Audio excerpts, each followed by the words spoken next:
ज्ञातीन सभापति महोदय, आज एक ऐतिहासिक बजट के पक्ष में मैं अपने विचार प्रस्तुत करने के लिए खड़ा हुआ हूं, क्योंकि वित्त मंत्री निर्मला सीतारमण जी ने एक रिकॉर्ड बनाया है कि 1959 से 64 तक जो 6 बार लगातार बजट प्रस्तुत करने का मोरारजी देसाई जी का रिकॉर्ड था, उसे अब तोड़कर 7 बार लगातार बजट प्रस्तुत करने का रिकॉर्ड है। और एक और रिकॉर्ड है कि लगातार तीसरी बार जन समर्थन से प्रधानमंत्री बनने का प्रधानमंत्री मोदी जी के नेतृत्व की सरकार ने यह रिकॉर्ड बनाया है। और यह रिकॉर्ड 60 साल से पहले के रिकॉर्ड की तुलना की जाती है, मगर मैं कहना चाहूंगा सभापति महोदय, इस रिकॉर्ड और उस रिकॉर्ड में बहुत अंतर है, क्योंकि वो रिकॉर्ड तो किसी राजे रजवाड़ों की शान और शौकत के साथ रहने वाले किसी ऐसे नेता का था जिन्होंने महात्मा जी की कृपा से वाइसराय से शपथ लेकर मोती के लाल का बना हुआ सरकार नहीं थी। ये अभावों में पैदा हुए राष्ट्रवाद का संकल्प लेकर युवावस्था से स्वयंसेवक बनकर एक चाय बेचने वाले के लाल के नेतृत्व में बनी हुई सरकार तीसरी बार बनने का यह बजट है। महोदय, बजट आंकड़ों का प्रतिबिंब होता है, मगर कुछ लोगों की आंखें ऐसा धोखा खाती हैं कि उन्हें आंकड़े सही समझ में नहीं आते। हमारी सरकार आने से पहले 10वें नंबर की अर्थव्यवस्था थी, वो कमजोर थी। आज 5वें नंबर की अर्थव्यवस्था है, वो अच्छी है, मगर इनको वो अच्छी और ये बुरी लगती है। जब 74,000 रुपए पर कैपिटा इनकम थी तो वो अच्छा था, अब 2,12,000 रुपए पर कैपिटा इनकम है तो वो खराब है।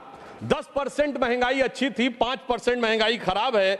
ग्रोथ रेट 5% से कम थी, वो अच्छी थी, और अब ग्रोथ रेट 7.2 और कुछ सीमाओं में 8% है तो वो खराब है। मगर सभापति महोदय, समझा जा सकता है जिनकी संख्या की समझ ऐसी हो कि 99 बड़ा है और 240 छोटा है, 22% वोट अच्छा है, 38% वोट कम है, तो वो सहज ही समझा जा सकता है। जिनकी सोच ऐसी हो कि थर्ड टर्म में गवर्नमेंट बनाना पराजय है और थर्ड अटेम्प्ट में थर्ड डिजिट टच न कर पाना ऐतिहासिक विजय है, मुझे लगता है। परंतु एक बात मैं कहना चाहूंगा कि इतना तो कम से कम उनको अख्तियार मिला है कि पहली बार नेता प्रतिपक्ष का पद उनको मिला है। इस बात के लिए मैं उनको शुभकामना देना चाहता हूं। और राजीव शुक्ला जी ने अभी एक शेर बोलते हुए कहा था ना कि वो शहरत आई है, वो गई भी हो सकती है।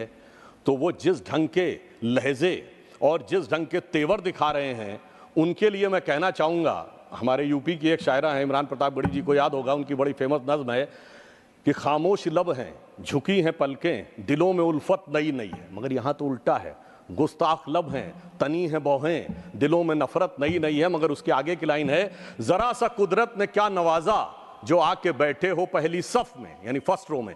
जरा सा कुदरत ने क्या नवाजा जो आके बैठे हो पहली सफ में, अभी से उड़ने लगे हवा में, अभी तो शोहरत नई नई है। तो अब मैं कहना चाहूंगा कि उनको हवा से उतारकर धरातल का कुछ इतिहास बताना चाहता हूं।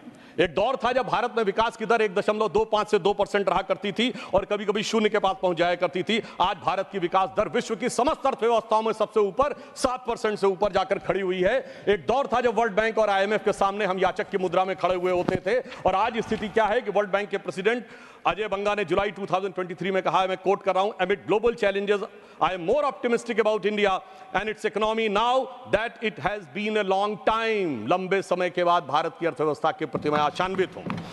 महोदय, मैं याद दिलाना चाहता हूं, पुराने जमाने की एक बड़ी फेमस फिल्म थी जिसमें एक डायलॉग था कि तुम्हारा मुल्क 1970 के आसपास की, ये 2 रोटी खाता है तो एक कर्जे की खाता। India's contribution to the world is 0, 0 and 0। मैं याद दिलाना चाहता हूं, आज मोदी जी के नेतृत्व में हालत ये हुई है कि IMF की चीफ क्रिस्टिना जॉर्जिएवा ने कहा है कि India's contribution to the global GDP is 15% and it is becoming growth a continuous to remain a bright spot in the global economy। Sir, 15% के द्वारा ब्राइटेस्ट स्पॉट भारत बना हुआ है। फिस्कल डेफिसिट 4.9% है, करंट अकाउंट डेफिसिट 0.7% है, all time high capital expenditure है, all time high foreign exchange reserve है। और एक और तथ्य में शायद लोगों ने ध्यान रहा हो, पिछले वर्ष भारत में फॉरेन रेमिटेंस $125 बिलियन का हुआ, जो पूरे वर्ल्ड में सबसे ज्यादा था, चाइना से भी ज्यादा था। और इसमें महत्वपूर्ण बात क्या है कि सामान्यतः फॉरेन रेमिटेंस हमारे यहाँ मिडिल ईस्ट के कंट्रीज से हुआ करता था, जहां हम किसी को छोटा और बड़ा नहीं कहते, पर जहां कहा जाता था सामान्य औसत दर्जे के काम करते थे। पर इस बार 36% जो ग्लोबल रेमिटेंस है वो डेवलप्ड इकोनॉमी यानी अमेरिका, यूरोप और सिंगापुर से आया, जो दर्शाता है कि भारत की मेधा किस सीमा तक जाकर विश्व में पहुंचकर प्रभावी होना शुरू हो गई है। और मैं याद दिलाना चाहता हूं, इनके समय में स्टैंडर्ड्स एंड पुअर ने भारत की रेटिंग पॉजिटिव से निगेटिव कर दी थी, स्टेबल से निगेटिव कर दी थी। वर्ल्ड बैंक ने 2008 में अपना कमेंट दिया है कि with 55 to 60% of India's irrigated land is supplied by ground water, और इलेक्ट्रिसिटी इरेटिक है, फ्लक्चुएशंस बहुत ज्यादा हैं। और अब मैं बताना चाहता हूं मई 2024 में वही वर्ल्ड बैंक क्या कहता है, the positive outlook reflects in our view with the policy stability, deepening economic reforms and government's elevated debt and interest burden while bolstering economic resilience could lead to high rating over the next 24 months। यानी अब वही कह रहा है कि भारत इन शानदार तरीके से आगे बढ़ रहा है कि 2 साल और आगे चलता रहेगा। और 2018 में जो वर्ल्ड बैंक ने कहा था वो आज कह रहा है 2018 में, अब तक तो लगभग 100% हो गया है, कि 85% population has accessibility to electricity. और मैं अपने विरोधियों के लिए बताना चाहता हूं कि ब्लूमबर्ग ने अपने इकोनॉमिक्स में कहा है, अपने रिपोर्ट में, कि in the best case scenario India's economy will accelerate by the rate of 9% by the end of this decade and China will slow down to 3.5%, so that puts India on the course to overtake China by the beginning of the next decade। और उन्होंने कहा कि world's biggest economic growth driver India बन सकता है after 2029, और हमें पूर्ण विश्वास है कि मोदी जी के नेतृत्व में 2029 से हम पहले बन के दिखाएंगे।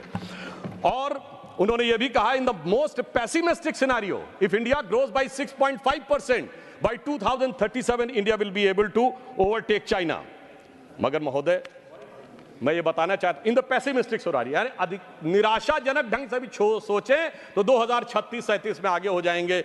मगर महोदय ये बात कैसे उन लोगों को समझ में आएगी जो लोग, वित्त मंत्री महोदया ने चुनाव से पहले, बजट से पहले एक रस्म होती है जो हमेशा से एक परंपरा थी हलवा बनाने की, उसके ऊपर भी लोग कमेंट कर रहे हैं। कहा जा रहा है कि इसमें SC ST और OBC कहां पे हैं। वैसे तो हमारे शायद वित्त राज्य मंत्री उन्हें दिखाई नहीं पड़े, मगर मैं पूछना चाहता हूं, ये वो लोग पूछ रहे हैं सभापति महोदय जो 60 साल से खाते रहे हलवा और जनता को खिलाते रहे बलुआ। मैं पूछना चाहता हूं महोदय OBC की बात करने वालों से कि 53 में काका कालेलकर कमेटी बनी, 55 में रिपोर्ट आई और 55 से 77 तक 22 साल OBC खाता रहा बलुआ और ये खाते रहे हलवा। 1980 में मंडल कमीशन की रिपोर्ट आई, इंदिरा जी और राजीव जी की सरकारें आई, 10 साल तक OBC खाता रहा बलुआ और ये खाते रहे हलवा। जिन्होंने 4-4 पीढ़ियों तक खाया है हलवा, वो आज हमसे आके पूछ रहे हैं, वो तो मोदी जी जब आए तो OBC कमीशन को संवैधानिक दर्जा मिला, अन्यथा मैं हलवा और बलुआ वालों से पूछना चाहता हूं, बताएं 2014 में इनकी कैबिनेट में कितने OBC मिनिस्टर थे? 3 के भी नाम अगर बता दें तो ये दर्शाता है, मगर दर्शाने में कोई बहुत बड़ी समस्या भी नहीं है। आपको ध्यान हो, उनके लिए ये बजट एक चक्रव्यूह की तरह हो गया है। वो कहते हैं चक्रव्यूह और पद्मव्यूह समान है। पद्म मतलब लोटस यानी कमल। मगर महोदय मैं आपको बता देना चाहता हूं, आपके माध्यम से पूरे देश को बता देना चाहता हूं, उनकी ज्ञान के ऊपर महोदय पद्मव्यूह चक्रव्यूह अलग है। प्राचीन भारत में पद्मव्यूह है, चक्रव्यूह है, गरुड़ व्यूह है, क्रौंच व्यूह है, चंद्र व्यूह है, मकर व्यूह है, त्रिशूल व्यूह है, 36 प्रकार के व्यूह हैं। मगर क्या करें, जिनको व्यू नजर आता हो उनके लिए हर चीज में उनको भारतीय जनता पार्टी और कमल के ऊपर आपत्ति नजर आती। तो मैं ये भी कहना चाहता हूं सभापति महोदय, हम सब चाहते हैं इस देश में समृद्धि आए, बजट इसीलिए लाया जाता है, यानी मां लक्ष्मी की कृपा रहे। और हम सब चाहते हैं देश में प्रबुद्धता आए, मां सरस्वती की कृपा रहे। और मां सरस्वती भी कमल पर विराजती हैं और मां लक्ष्मी भी कमल पर ही विराजती हैं। जितना कमल खिला रहेगा उतना इस देश में समृद्धि का मार्ग प्रशस्त रहेगा। अब मैं आगे भी बताना चाहता हूं, आज एम्प्लॉयमेंट लिंक स्कीम आई तो कोई कहते हैं कि हम अचानक एम्प्लॉयमेंट लिंक स्कीम आए, ऐसा नहीं था। प्रधानमंत्री जब 2014 में प्रधानमंत्री बने, उन्होंने शुरू से देखिए स्टेप बाय स्टेप, उन्होंने पहले जनधन अकाउंट खोले। लोगों ने कहा पैसा कहां से आएगा, उन्होंने कहा I am having in the mind, तुम खाते खोलो। DBT डायरेक्ट बेनिफिट ट्रांसफर आया, उसके बाद मुद्रा स्कीम आई, उसके बाद प्रोडक्ट लिंक इक्विटी स्कीम आई। अरे पहले प्रोडक्ट बनेगा, फिर विश्वकर्मा स्कीम आई, फिर आप देखिए आज एम्प्लॉय लिंक स्कीम आई है। जैसे जैसे हमारी समृद्धि बढ़ी, हमने जनता को श्रेय दिया। पहले 6,000 रुपए किसान सम्मान निधि थी, अब इस बजट में 12,000 की। पहले 10 लाख रुपए तक की मुद्रा योजना थी, अब 20 लाख की। और महोदय इनका हथियार है भ्रम और भय। हमारा है विकास और विश्वास। मैं याद दिलाना चाहता हूं कि इन लोगों ने मात्र 1.5 साल पहले इस बात का प्रबल प्रचार किया था कि एसबीआई बर्बाद हो गया, एलआईसी बर्बाद हो गया, एचएएल बर्बाद हो गया। तो मैं आपके माध्यम से सदन के संज्ञान में लाना चाहता हूं कि एलआईसी ने पिछले क्वार्टर में 17,000 करोड़ रुपए का प्रॉफिट दर्ज किया है, जो एलआईसी का ऑल टाइम हाई है। स्टेट बैंक ऑफ इंडिया ने पिछले क्वार्टर में 21,000 करोड़ का प्रॉफिट दर्ज किया है, जो प्राइवेट और गवर्नमेंट मिलाकर सबसे ज्यादा है। एसबीआई का ऑल टाइम हाई नहीं है, इवन रिलायंस से भी ज्यादा है। और एचएएल ने 2023-24 में 29,810 करोड़ रुपए का रेवेन्यू प्राप्त किया है और 80,000 करोड़ रुपए के उसके ऑर्डर्स पाइपलाइन में है, जो ऑल टाइम हाई है। यह मैं केवल इसलिए बताना चाहता हूं कि सदैव मैंने सुना है सभापति महोदय कि भारत की कंपनियां पब्लिक सेक्टर की हो या प्राइवेट सेक्टर की हो, उनके बारे में दुष्प्रचार होता है। मैंने आज तक किसी विदेशी कंपनी के बारे में दुष्प्रचार होते नहीं देखा। मैं उसके बारे में विस्तार से नहीं जाना चाहता, उनके लोगों की कैसे कैसे मदद की जाती है, परंतु मैं इतना जरूर कह देना चाहता हूं, आज ये नजारा इतना बदला है कि आप सोचिए कि हम 5वीं बड़ी अर्थव्यवस्था जिस ब्रिटेन को ओवरटेक करके बने हैं, आज ब्रिटेन में इच्छा ज्यादा है कि भारत से फ्री ट्रेड एग्रीमेंट हो। हम लोगों के बचपन में सभापति महोदय ये कल्पना नहीं की जा सकती थी कि ब्रिटेन की इच्छा ज्यादा होगी, वहां इस बात के लालसा अधिक है कि भारत का वो हो। परंतु मैं एक और बात कहना चाहता हूं, हमारे विरोधी कहते हैं कि डॉलर के प्रति कीमत कम हो गई। मुझे लगता पता नहीं वो किस जमाने में जी रहे हैं। वो दिन गए जब डॉलर वर्ल्ड की हार्ड करेंसी हुआ करता था। मैं कोट करना चाहता हूं, अब धीरे धीरे वो स्तर डॉलर का हट रहा है। इसी वर्ष मई 7 को आईएमएफ की फर्स्ट डिप्टी मैनेजिंग डायरेक्टर ने कहा है, उनका लंबा स्टेटमेंट नहीं, अंतिम का वाक्य बताना चाहता हूं, in sum the international monetary and the reserve system continues to evolve. The patterns we highlighted earlier were gradual movement away from the dollar dominance and rising role of the non-traditional currencies of the small, open and well-managed economy. और आगे मैं कहना चाहूंगा, enabled by new digital trading technologies remain intact. तो digital economy जिन देशों की मजबूत है वो अब इंटैक्ट है। और आज स्थिति यह है कि सबसे बड़ा हमारा जो फॉरेन एक्सचेंज का रेवेन्यू आता है पेट्रोल में, वो हम मुख्यतः रुपये और रूबल में प्ले कर रहे हैं। 18 देशों के साथ अब रुपए में ट्रेड की बात फाइनलाइजेशन स्टेज में है और नेपाल भूटान से तो हो भी रहा है।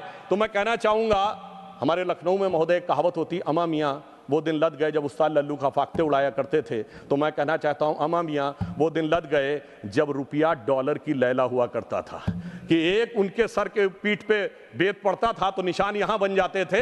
अब मोदी जी के नेतृत्व में रुपया एक नए प्रभाव के साथ आगे उभरता हुआ नजर आ रहा है। एक आरोप बजट के दौरान उन लोगों ने लगाने का प्रयास किया प्रोडक्ट एम्प्लॉयमेंट लिंक्ड स्कीम के ऊपर कि जैसे कोई हमने उनकी नकल करने का प्रयास किया है। महोदय, मैं आपसे कहना चाहूंगा, अर्थव्यवस्था के मामले में 40 साल रूस की नकल और 20 साल अमेरिका की नकल करके जो भारत की अर्थव्यवस्था को चलाते रहे, वो अगर आज ये बताने का प्रयास करें कि नकल किसने करने का प्रयास किया, और मैं एक फैक्ट लोगों के सामने रखना चाहता हूं, अगर कोई इनकी नकल करना चाहे तो कितनी भयानक स्थिति उत्पन्न हो जाएगी। महोदय, इस बजट में रेवेन्यू रिसीव्ड भारत सरकार की कितनी है? 26,80,000 करोड़। 4.9% के डेफिसिट के साथ भारत का जो कुल राजस्व है, कुल आमदनी 27 लाख करोड़ से कम है। और ये कहते थे हर परिवार को 1 लाख दे देंगे। 140 करोड़ की आबादी है, 4.5 लोग पर पर्सन है। 140 करोड़ को 4.5 से डिवाइड करिए, 31 करोड़ परिवार आते हैं। आप सबको 1-1 लाख करोड़ दे देंगे।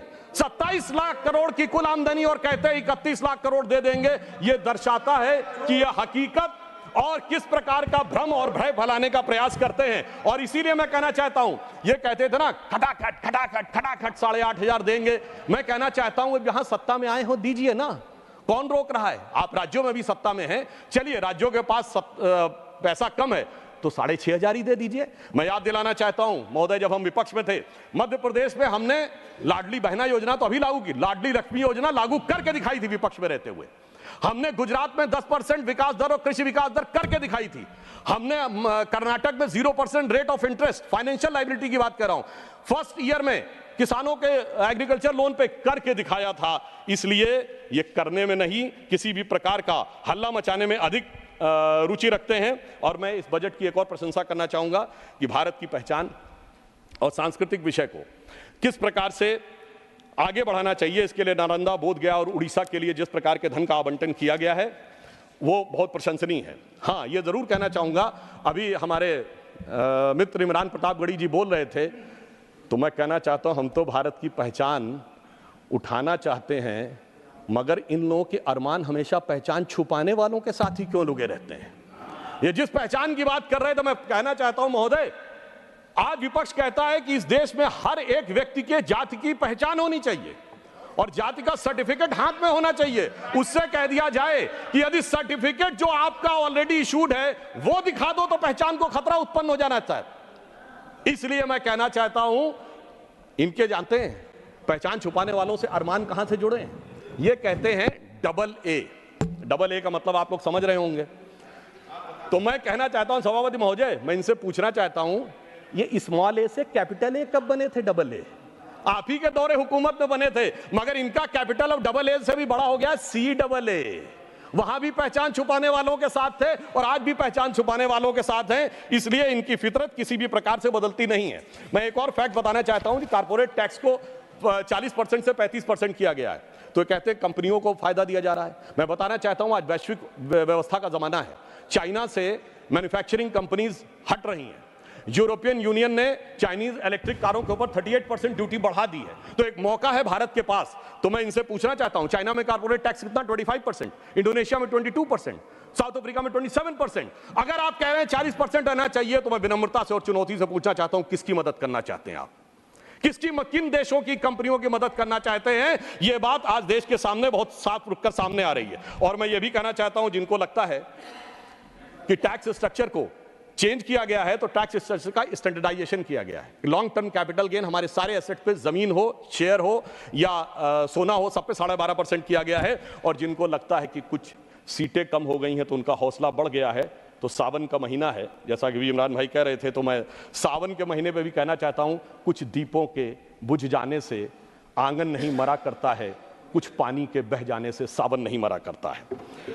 अब मैं ये भी बताना चाहता हूं महोदय, जिस महंगाई की बात ये करने का प्रयास कर रहे हैं, आज ये कहते हैं बेरोजगारी की बात, तो ईपीएफओ सबसे ऑथेंटिक डाटा होता है, एम्प्लॉय प्रोविडेंट फंड। तो हमारी इस बजट में व्यवस्था की गई है कि सरकार शुरुआत में एम्प्लॉयज प्रोविडेंट फंड में भी कंट्रीब्यूशन देगी। और फिर मैं कहना चाहता हूं लेमेंस रूप में, अगर कोई भी चीज का रोजगार सृजन नहीं हो रहा, तो 37 किलोमीटर पर डे सड़क बन रही है, 12 किलोमीटर पर डे रेलवे का इलेक्ट्रिफिकेशन हो रहा है, सबसे ऊपर 4 करोड़ प्रधानमंत्री आवास बन गए, 74 एयरपोर्ट बन गए, चिनाब में सबसे ऊंचा पुल बन गया, कोलकाता में नदी के नीचे मेट्रो बन गई। ये बना कौन रहा है? सबसे बड़ा मोबाइल मैन्युफैक्चरर बन गया भारत। ये बना कौन रहा है? आसमान से जिन्नात नहीं आ रहे महोदय, कोई ना कोई बना रहा है। इसलिए आंकड़ों में देख लें या हकीकत में देख लें, ये बात बिल्कुल साफ हो जाती है। और जो अभी उन्होंने दूध दही की बात कही थी, तो मैं एक बात बता देना चाहता हूं महोदय, 2004 में जाके देख लीजिए, फुल क्रीम दूध 18 रुपए का था, जब हमारी सरकार आई तो 40 रुपए का था। कितना बढ़ा? 120%। और आज कितना है? 65 रुपए का। कितना बढ़ा? 60%। तो जब तुलना की जानी चाहिए तो ईमानदारी से तुलना की जानी चाहिए। और राज्यों को देने की बात पे मैं कहना चाहता हूं, हमारी सरकार ने ईमानदारी से दिया है। डिफेंस कॉरिडोर बनाने की बात आई, सबसे बड़ा जो डिफेंस एस्टेब्लिशमेंट जो अंतर हुआ है हमारी सरकार आने के बाद, 2 डिफेंस कॉरिडोर हुए, एक उत्तर भारत में, एक दक्षिण भारत में। उत्तर भारत का मेरा उत्तर प्रदेश को और दक्षिण भारत तमिलनाडु को। उत्तर प्रदेश में भी उस समय हमारी सरकार नहीं थी, पर आप सोच सकते हैं सरकार आ सकती थी। तमिलनाडु में तो हमारी सरकार आने की संभावना नहीं थी, फिर भी ईमानदारी से दिया है। महाराष्ट्र में वधावन पोर्ट के लिए 76,000 करोड़ रुपए दिया गया है। आज मैं बताना चाहता हूं, 500 बड़ी कंपनियां जो आएंगी, तो उत्तर भारत में एनसीआर का क्षेत्र उससे सबसे ज्यादा लाभान्वित होगा। तो दिल्ली के आसपास के राज्य, हरियाणा हो, उत्तर प्रदेश हो, राजस्थान, उनको सबसे ज्यादा लाभ मिलने की संभावना है। आईफोन बनाने की फैक्ट्री तमिलनाडु और कर्नाटक में लगाई गई है, जिससे इस बात का पता चलता है। मगर एक बात मैं और कहना चाहता हूं महोदय, ये कहते हैं बिहार को बहुत दिया गया और वहां कहते हैं बिहार को कुछ नहीं दिया गया। तो मुझे लगता है कि पटना और दिल्ली के बीच में इंडी गठबंधन वाले क्या हो गए हैं, जिसे मैं बिहार की एक भाषा में कहते हैं, मुझे लगता है कि लोग कंफ्यूजिया गए हैं महोदय। ये इतना कंफ्यूजिया गए हैं कि जिसे आदरणीय लालू प्रसाद यादव जी का एक बड़ा फेमस डायलॉग था, जो उन्हीं की शैली में था कि बहुत पॉलिटिक्स है। मुझे लगता महोदय बहुत पॉलिटिक्स है, इसलिए दिल्ली सही बोल रहा कि पटना सही बोल रहा, पटना सही बोल रहा दिल्ली सही बोल रहा, ये समझ से परे है। ये दर्शाता है कि कुल मिलाकर इनके मन में मोदी विरोध की पॉलिटिक्स में इतने कंफ्यूज हो गए हैं कि इनके जो फ्यूज जो हैं उड़ने शुरू हो गए हैं। अब मैं ये भी बताना चाहता हूं, मेरा समय समाप्त की ओर है, तो मैं तेजी के साथ सिर्फ ये बताना चाहता हूं इनके मन का भाव क्या है। इनके कर्नाटक के मंत्री डीके सुरेश इस प्रकार का बयान देते हैं कि टैक्स कलेक्शन साउथ में ज्यादा है और नॉर्थ में कम है। उनसे इंटरव्यू पूछा जाता था कि आप अलग होना चाहते हो, तो वो ये भी बोल देते हैं हाँ हम इस बारे में भी सोच सकते हैं। इस प्रकार की विघटनकारी सोच। और अभी किसानों की बात कर रहे थे, 1200 किसानों ने आत्महत्या की है कर्नाटक में, और इसके बाद वहां के उप मुख्यमंत्री कहते हैं कि यह तो निजी कारणों से हुई है। यह संवेदनशीलता है किसानों के प्रति। और मैं कहना चाहूंगा कि महंगाई को लेकर जो बात कहते हैं, तो सिर्फ संक्षेप में, आज तक के इतिहास में सबसे अधिक महंगाई वाले जो वर्ष हैं और सबसे कम महंगाई वाले जो वर्ष हैं, सबसे अधिक महंगाई वाले वर्ष 1974, 91, 98, 81, 2010, 1983, 92, 80, 2009 और 1994 सब के सब आपके हैं। 76 में निगेटिव हो गई थी ग्रोथ रेट, वो एक अलग कहानी थी। अब आप आइए, लोएस्ट इन्फ्लेशन वाले रेट कौन से हैं? केवल एक कांग्रेस के दौर का है 76, जो इमरजेंसी का दौर था। इसके अलावा 78, 2017, 2019, 2014, 2001, 2008, 2018, 2000 और 2005, यानी कि जिन्होंने सदैव महंगाई में झोंके रखा, उसके बाद भी महोदय, मैं अंत में कहना चाहूंगे, उसके बाद इनकी तलखी देखिए, इनकी बदजुबानी देखिए। तो इन्होंने हिसाब किताब की बात कही थी, तो मैं सिर्फ ये कहना चाहूंगा अंत में इनके लिए कि लहजे में बदजुबानी और चेहरे पे नकाब लिए फिरते हैं। लहजे में बदजुबानी, चेहरे पे नकाब लिए फिरते हैं, जिनके खुद के बही खाते बेहिसाब बिगड़े हैं, वही हमसे सारा हिसाब लिए फिरते हैं। धन्यवाद, धन्यवाद, बहुत बहुत धन्यवाद। श्री प्रफुल्ल पटेल, श्री प्रफुल्ल पटेल अनुपस्थित। डॉक्टर जान बिटास, आप अपनी जगह पर जाइए। डॉक्टर साहब। Thank you sir. डॉक्टर साहब, आपकी जगह यही है? हाँ जी, आपका सीट यही है ना? मेरा सीट है sir.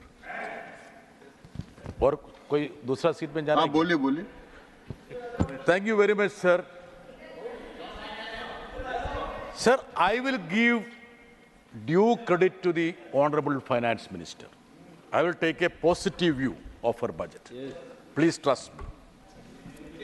She has achieved a rare feat in presenting an Andhra Pradesh Bihar budget in the Parliament of India. Rare feat. Nobody else. And this is partial federalism